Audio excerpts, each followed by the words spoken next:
Welcome, everybody. So today we're going to learn about person-directed dementia care and how to be a light to our elders. So person-directed, a lot of us have heard this throughout the years that you've been in healthcare. So person-centered care is an approach that frames care through the eyes of the person receiving the care. Choices and actions are based entirely on the unique needs, desires, and preferences of this person. So that is wonderful, and it is great that they came out with this. But Otterbein, in true fashion, they want to go one step further. So we want to go to person-directed care. It embraces these same ideas, but takes them one step further by saying that all decisions belong in the hands of the person caring or receiving, the person receiving the care, or at the very least, the hands of those closest to him or her. So what happens a lot of times, folks with dementia, they are being cared for by their loved ones for many years before coming to us. So who knows these people better than anybody else? That's the caregivers that were taking care of them at home, and normally that is spouses and daughters and sons that have been taken care. A lot of times when somebody first comes in with dementia, families will try to give ideas and suggestions, and we kind of shut them out, where we should be with open arms welcoming them in and helping us do the best care possible for our elders and residents. So definition of elder, an elder is a person who is still growing, they're still learning, still filled with potential, whose life continues to have within them a promise for and connection to the future. An elder is still in pursuit of happiness, joy, and pleasure, and their birthright to these remains intact. Moreover, an elder is a person who deserves respect and honor, and whose work it is to synthesize wisdom from long life experience and formulate these into legacy for future generations. For some reason, when an elder comes to any neighborhood or care community, it's kind of like the buck stops here. That should not be. We want them to continue to wake up every morning and feel like they have a purpose. We want to continue to have them grow. And Otterbein is pretty amazing. We have pretty amazing opportunities for them to do that. So we need to encourage them to continue their purpose in life. So be a liberator. A liberator is a person who liberates a person or place from imprisonment or oppression. We want to focus on the person, not the disease. A lot of times when we have a person coming in, we see that they all have Alzheimer's, and that's all we see the person as, somebody that has dementia. We don't see them as the school teacher or the mother of 5 or the head of the PTO or the mayor in the local town. All we see is the actual disease. So we want to get away from that and really see these folks who they are today. Person-directed care, we want to work with the person and not for them. Sometimes we love our people to death, literally.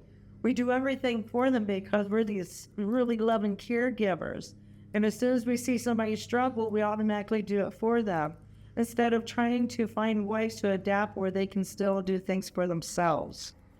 We want to cue, don't do, focus on independence and not dependence. We want to know the person, focus on building positive relationships with them. So if you read that this person maybe belonged to the Grace United Methodist Church in your local town, and you also go there, that's a connection. That's something we can talk about. We can talk about, the services and different things. So find that connection. We want to be an advocate for this person.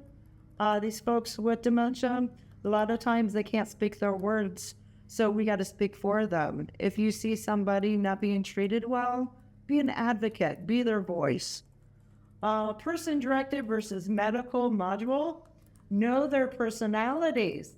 If they're a jokester, be a jokester with them. If they're more of a quiet person, maybe they don't like, maybe they want you to be a little bit more serious. So we got to figure out what their personality is and work with them.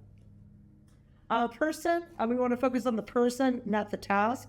A lot of times in healthcare, we got to get people up, we got to get them dressed, we got to get them fed, back to bed, and they're all just tasks.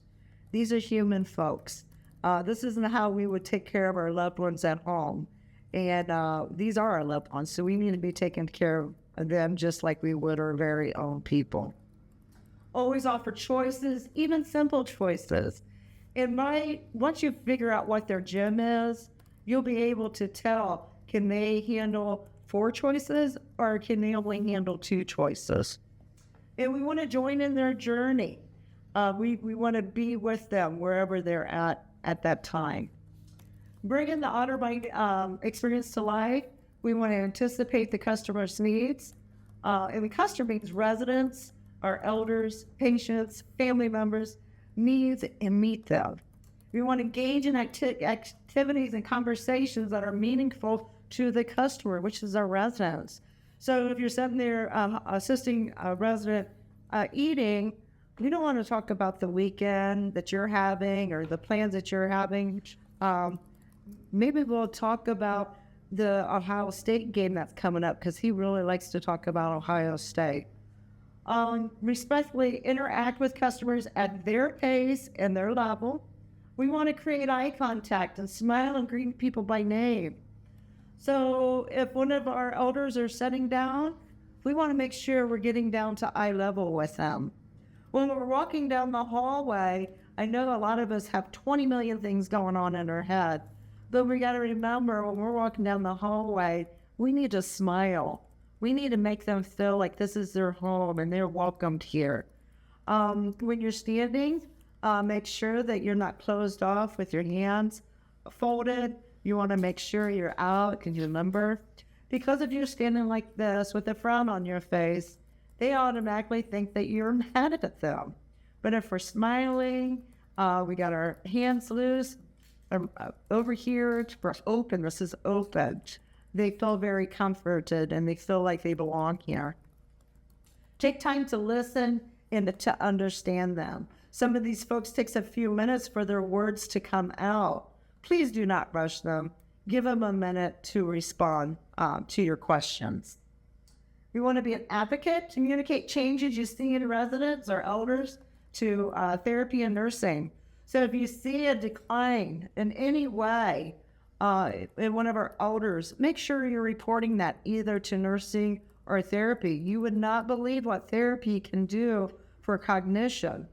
We don't capture a lot of that. So please make sure you're reaching out to them if you notice any change.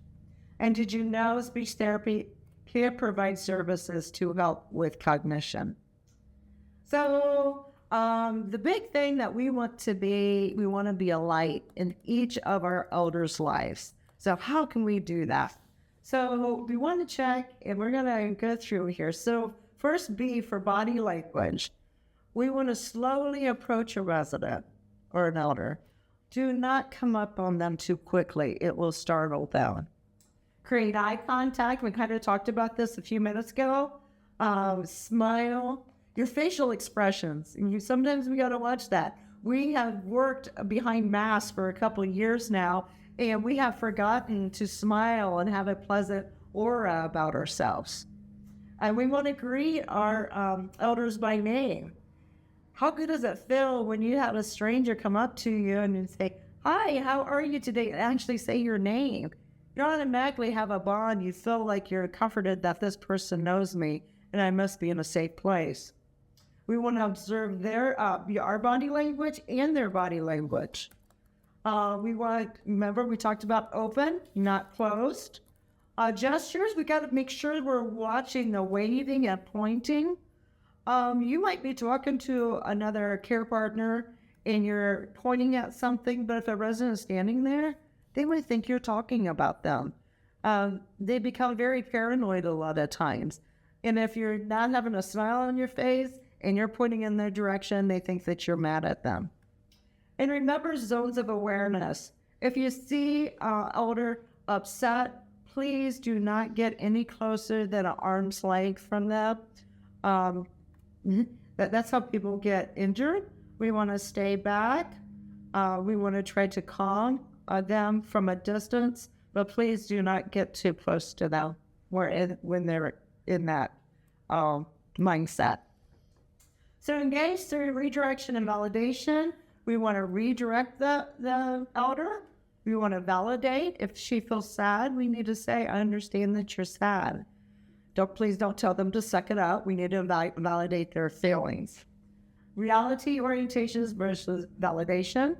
We want to include them in individualized programming strategies to support their needs. So remember the music memory, the chatterbags, and that stuff. A is for attitude. We want acceptance, respect of individuals' wishes. So if a resident really likes, and was a real thing, I had a family member was very upset because their loved one kept on putting orange juice in their cereal, and she would eat it right up. And the family member would get really mad, and then the family member would pour milk in the cereal, and then she wouldn't eat at all. So that's what she liked, and we need to respect that. She ate it, no harm, no foul, right? So that was just a very simple thing that we just adjusted to what that person liked. We can't be judgmental of these folks. Do not share opinions in front of residents and elders. So if you maybe you got back from a difficult situation with another elder and you go into another elder's room, please do not be talking about what just happened. That is just not appropriate. Do not show frustration in front of your resident or elder. There is situations, trust me, the best of us might get a little tense. Please make sure they're in a safe environment and walk away from it. Maybe get somebody else in there that's a little bit calmer, a fresh person. Sometimes just a fresh person will do a lot of good. But please don't sit there and continue to get frustrated because you are not helping the situation out at all. Love. So this is what our folks, any senior citizen, doesn't matter where you lived at, during COVID, everybody was isolated, right?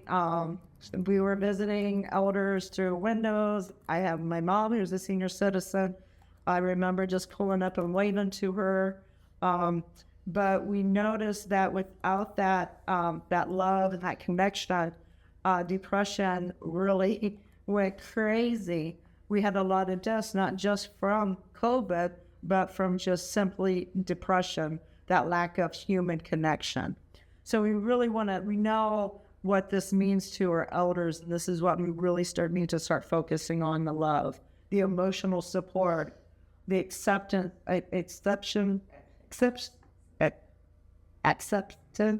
Sorry. Patience, empathy, and gentle touch. We forgot about the touch. Remember, during COVID, we couldn't touch anybody. We need to be touching now. And to the residents and their family members. So we got to show our family members love too, because this is a difficult journey for our families. We often forget that they're also living this. And with my experience, what I've noticed is families will go through the grieving process before the actual person actually passes away, and then they go through the grieving process again. So please help them through this first stage of grieving with their family members. I stands for investigate needs. What? Assess what is happening in the residents' elders' purpose or response. What are their needs, routines, and preferences? Where? Assess the environmental triggers. Are they in a dining room that's way too loud? The TV is going, people are talking, dishes are banging. Is that just too much for them and it just triggers them? When? Assess the timing of the expression. Is it after they just took a shower, or maybe a certain family member visited? See what happened prior to the actual expression. Assess who else is involved. Family, staff, visitors. Unfortunately, with people with dementia, If we might have looked like somebody from their past that they might not have liked very well, they might actually take it out on you. So you might see that we might have to change care partners out because they just don't respond to you. And there's nothing you did wrong. It's just something that has triggered their past. And while you assess what happened, assess any notable needs such as hunger, pain, and bathroom. Simple needs. We need to make sure we're covering all that. G, we want to gather a plan. We want to communicate with the fellow partners. Maybe, you're constantly struggling at 2 o'clock in the afternoon, but the other people that work 2 o'clock when your day is off, they don't have any problems. Are we communicating? Hey, what are you doing? Maybe this person's giving them ice cream at that time and they don't feel the need to try to exit seat because they're busy doing something else. So we need to come together and talk to each other. We want to identify the tools you need. We want to implement. If unsuccessful, reassess, modify if needed, and try again. So don't try one thing one time and say, oh, it's never going to work, and you quit working. What works today might not work tomorrow. What works tomorrow might not work today. So keep on trying. Help. Recognize when you need help. If you're feeling that frustration, please remove yourself and get some help. Have somebody else step in. Enlist help from others. And say, hey, you know what? Every time I, give her a bath, she doesn't like it. She fights me. Can you try it? And maybe switch another elder with the person you might be struggling with. We want to offer help to others. If you see somebody struggling, we want to make sure that we're jumping in. And take a deep breath. Know when to walk away, but make sure that resident is in a safe place before you decide to walk away, please. Take care of yourself. You're only as good a caregiver as you are yourself. So if you're not getting proper sleep, if you're stressed out at home, you're not taking care of yourself, you're not going to be a good care provider here at your care community or neighborhood. Sometimes we do have to take 3 deep breaths. I'm sure we all have with our kids at one point or another, our husbands. So sometimes you just got to step back, and sometimes that just helps. You just need a second. Or you can do that slow countdown to 10. Imaginary happy thoughts. Look for the positive in everything. Look for positive connections with that person. Remember that church thing. We went to church together. It's a positive thing. Mindfulness, be aware of yourself in the moment. So be aware if you are getting upset or you're starting to feel uptight, that you try to find a way out of that situation, have somebody else step in. So living with dementia, agree, never argue. You will never, ever in a million years win an argument with somebody with dementia. So you got to go with the flow. A divert, never reason. Their reasoning is off. You're never going to get them to reason. So you're going to divert them. Distract, never shame. Reassure, you never lecture. These are not children. We don't lecture them. They're adults. So we want to make sure we're reassuring them. Reminisce, never say remember. And I hear this all the time. We'll have a elder trying to get up from her chair every 5 minutes, and I'll see a care partner go over and say, now you need to sit there for 10 minutes and I'll be back. So the care partner will walk away, and guess what happens? That resident is already on the floor. What happened was this care partner gave her a rule, don't get up.